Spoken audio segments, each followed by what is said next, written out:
Another strange thing I noticed was that it was deathly quiet, and that sent a chill down my spine. I was sweating bullets by the time we arrived at the playground. Christian looked unfazed, but I highly suspected it, because I knew he was merely putting up a front. Don't get me wrong, Christian was one tough cookie. But truth be told, I was the braver one out of the two of us. So usually, if I was feeling on edge, he would be 10 times worse. We plopped down on adjacent swings. I cringed as the rusted metal swing set creaked and groaned under our weight. Even though we were alone, I couldn't shake off this feeling. The feeling that we were being watched. Like something sinister knew we were there. I shuddered at the thought that something evil might be lurking in the darkness, waiting for the perfect moment to strike.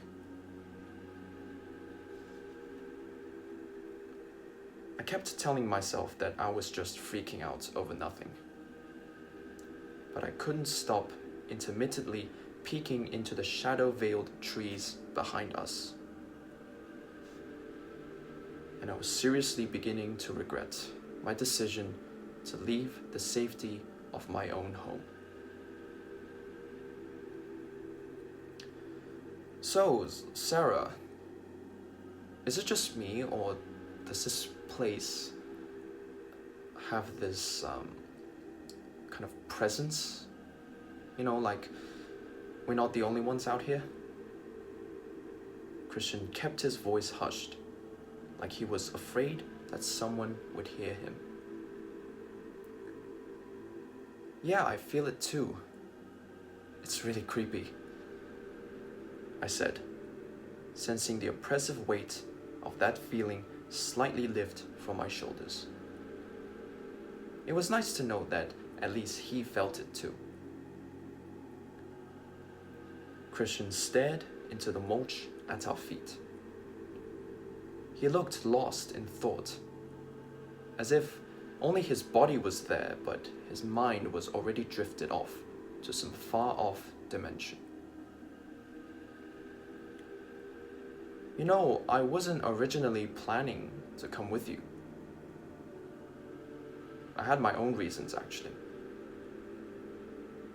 Christian sighed, a weary ambition written across his features. There was something he was hiding from me, but I could tell he was mustering up the courage to tell me what it was. So, I know you've heard all the stories, right? Stories about the ice cream truck lurking around, abducting kids in the 70s. I know you think that all those stories were fake, and they were nonsense, right? But they were not. He paused, searching my face for a reaction. How can you be so sure? I mean, we weren't even alive back then, so my uncle was one of them.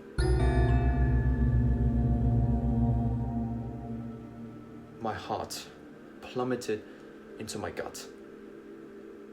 Not only for the fact that Christian was related to someone who was taken, but also for the fact that the stories were indeed true.